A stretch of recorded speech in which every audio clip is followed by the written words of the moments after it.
Olá, sejam bem-vindos a mais um vídeo, a mais um simulado de conhecimentos gerais que chega aqui ao nosso canal. Agradeço o teu carinho, a tua audiência. Vamos lá, de mãos dadas, juntos, resolvermos 8 questões relacionadas a essa disciplina tão complicada, tão desafiadora, tão ampla que é conhecimentos gerais. Então, como é que funciona? Serão 8 questões, como eu acabei de citar.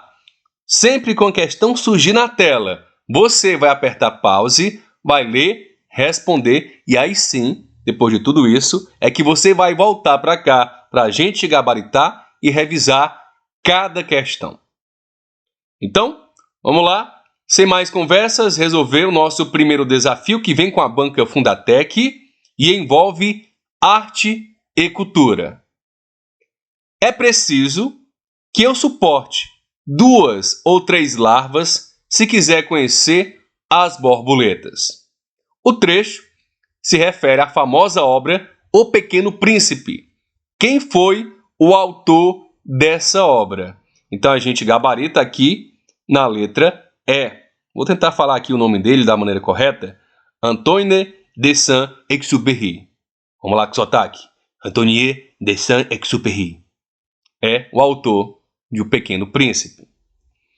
Então, O Pequeno Príncipe, uma criação literária do autor francês Antoine de Saint-Exupéry, narra a história de um homem desapontado com a incompreensão de seus desenhos e sua amizade com um pequeno príncipe que vive em um asteroide no espaço.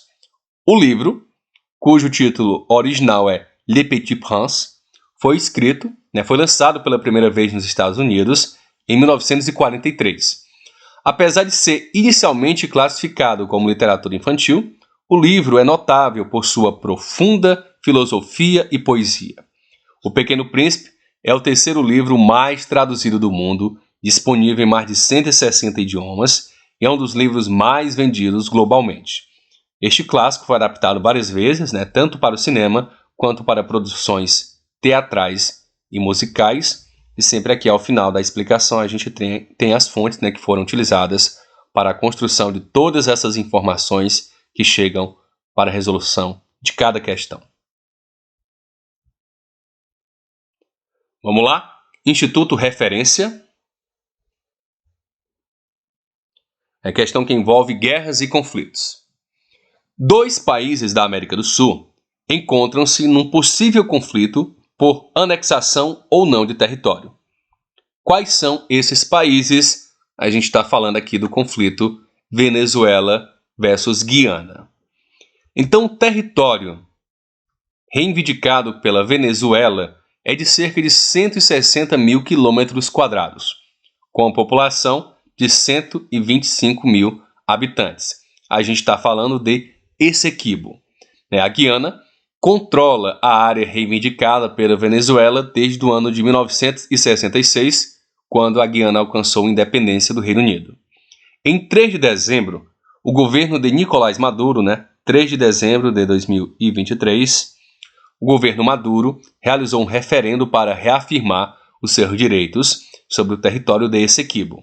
Na consulta popular, a Venezuela perguntou aos seus cidadãos se desejam anexar a Guiana Essequibo e conceder às pessoas que ali vivem a cidadania do país. Segundo as autoridades do país, o referendo teve 95% de aprovação. Você sabe como é que funciona a eleição da Venezuela, Se não sabe, pelo amor de Deus, a gente tem que começar a ler e abrir a mente, tá? A Guiana rejeitou, obviamente, o referendo e solicitou ao Tribunal Internacional de Justiça que emita uma ordem de emergência contra o resultado da consulta popular. A área disputada é rica em recursos naturais e minerais, com uma flora e fauna variadas. Em 2015, a ExxonMobil divulgou ter encontrado petróleo na costa da Guiana. A área tem potencial agrícola e também possui reserva de diamantes, ouro e bauxita. Mais uma vez, as fontes consultadas aqui ao final da explicação. Questão 3. Banca Fundatec, envolvendo povos indígenas, datas comemorativas nacionais. A gente também pode classificar assim. Em qual mês do ano é celebrado o Dia dos Povos Indígenas? A gente vai gabaritar aqui na letra D, em abril, né? Celebrado anualmente no dia 19 de abril, o Dia dos Povos Indígenas é uma data comemorativa que foi estabelecida em 1943, durante o Estado Novo, por meio de um decreto do governo de Getúlio Vargas. A influência para a criação desta data veio do Congresso Indigenista Interamericano, realizado no México, em abril de 1940. Anteriormente conhecido como Dia do Índio, a data teve seu nome alterado para Dia dos Povos Indígenas em 2022. O propósito dessa data não é apenas celebrar a rica diversidade cultural dos povos indígenas do Brasil, mas também servir como um momento de reflexão sobre a necessidade de esforços contínuos para proteger os povos indígenas e assegurar os seus direitos. Vamos lá? Continuar aqui a nossa caminhada, a nossa jornada. Banca objetiva, envolvendo o item saúde. Síndrome do esgotamento profissional é um distúrbio emocional com sintomas de exaustão extrema, estresse e esgotamento físico, resultante de situações de trabalho desgastantes, que demandam muita competitividade ou responsabilidade. A principal causa da doença é justamente o excesso de trabalho.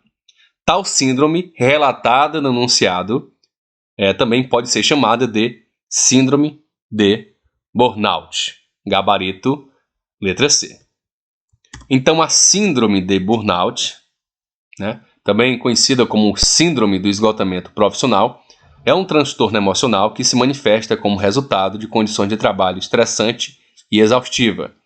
Essa condição é frequentemente observada em profissionais que trabalham sob alta pressão e muita responsabilidade, como médicos, enfermeiros, professores, policiais e jornalistas.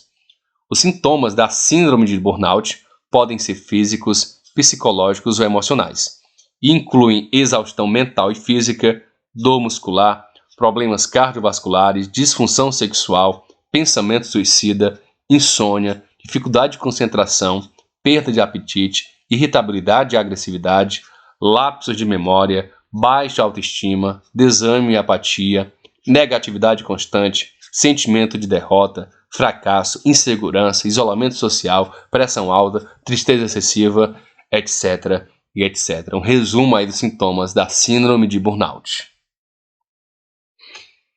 Então vamos lá. Questão 5, Banca Univida, envolvendo meio ambiente.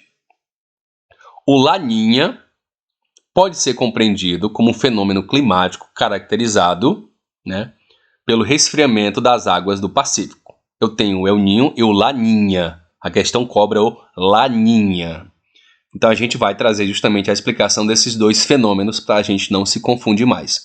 O El Niño e o Laninha são fenômenos que ocorrem devido à interação entre a atmosfera e o oceano, resultando em mudanças de temperatura na superfície do mar e na circulação do ar, afetando o clima em todo o mundo. O fenômeno El Niño é marcado por um aumento, a temperatura sobe, das águas superficiais do Oceano Pacífico Equatorial, causando enfraquecimento dos ventos alísios. Esse evento, que geralmente ocorre de 2 a 7 anos, causa várias mudanças climáticas globais. Por outro lado, Laninha é um resfriamento, a temperatura baixa. No Brasil, os efeitos desses fenômenos são sentidos principalmente nas regiões norte e sul. A principal distinção entre os dois é que o Laninha é associado ao aumento nas chuvas e nas temperaturas mais amenas, enquanto o El Niño é associado a uma diminuição na precipitação e o aumento na temperatura. Ok? Então, a minha dica é que você aperte pause agora, leia e releia e não confunda mais o Laninha e o El Niño e compreenda um pouquinho mais os conceitos básicos de cada um desses fenômenos. Vamos lá, questão 6, Instituto Consulplan, envolvendo economia. O PIB, Produto Interno Bruto, pode ser definido como a soma de todos os bens e serviços finais produzidos por um país. Gabarito, letra B. O Produto Interno Bruto, o PIB, é uma medida crucial para entender a saúde econômica de uma nação. Ele é definido como a soma de todos os bens e serviços finais produzidos por um país, por um estado ou uma cidade, geralmente em um período de um ano. Todos os países calculam seu PIB nas suas respectivas moedas. No PIB do Brasil de 2023, por exemplo, foi de 10,9 trilhões. No último trimestre divulgado, o quarto trimestre de 2023, o valor foi de 2,831 bilhões. Que é as fontes consultadas. Penúltima questão, banca FAO, envolvendo arte e cultura. A cultura brasileira já produziu grupos musicais e artistas icônicos. Em 2023, uma das mais conhecidas bandas de rock brasileiro e liderada por Dinho Ouro Preto, percorreu o Brasil em turnê para a comemoração aos 40 anos de atividade.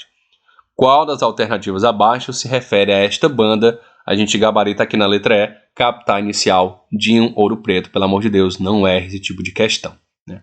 A banda Capital Inicial, fundada em 82, é liderada por Dinho Ouro Preto e é conhecida por suas contribuições significativas para a música brasileira. Em 2023, eles comemoraram o aniversário com a turnê Capital Inicial 4.0. As apresentações contaram com um repertório que vai desde as faixas de maior sucesso até as novidades e versões inéditas de clássicos. Um exemplo de apresentação ocorreu em BH, na Expo Mina, dia 18 de novembro. A banda também se apresentou em Fortaleza, no estacionamento do Shopping Guatemi Bosque, no dia 14 de outubro, Eu, inclusive, não fui a esse evento, estava louco para ir, mas eu ou escolheria o show do Capital ou o show do Legião Urbana, com Dado e Marcelo Bonfá. E aí eu tive que escolher, a minha banda, que moldou a minha vida, A banda Legião Urbana. Esse ano, se Deus quiser, vou estar também aí em agosto, curtindo Legião lá em Guatemi. Desculpem aí o comentário aleatório, tá? Vamos lá finalizar com a banca objetiva, falando sobre matriz energética. A energia obtida através da fonte de calor interno do planeta Terra é denominada de energia geotérmica, gabarito da nossa questão, letra B. A energia geotérmica, também conhecida como energia geotermal, é uma fonte de energia renovável que se origina onde? No calor interno da Terra. O calor é conduzido à superfície através de elementos como rochas, minerais e magma presentes no núcleo. O método de extração dessa energia envolve a realização de perfurações profundas no solo. As centrais de energia geotérmica transformam o calor interno da Terra em eletricidade. Adicionalmente, a energia geotérmica pode ser utilizada diretamente para aquecer ou arrefecer edifícios. A energia geotérmica é vista como uma fonte de energia limpa e renovável, disponível de forma constante na natureza. Comparativamente, a energia derivada de combustíveis fósseis, que contribui para o agravamento do efeito estufa, a energia geotérmica emite praticamente zero gases para a atmosfera. Então, agradeço o carinho e a audiência de vocês. A voz está um pouco falha, porque eu estou numa maratona de gravações. Aqui eu acho que já é o 6º vídeo que eu estou gravando nesta manhã aqui para lançar. Eu acabo a oportunidade que surge, eu estou gravando, eu estou produzindo conteúdo para vocês. Então, um abraço especial, principalmente para os membros do nosso canal e para você que se esforça, que se dedica e que não perde um conteúdo que a gente traz. Até um próximo vídeo. Valeu!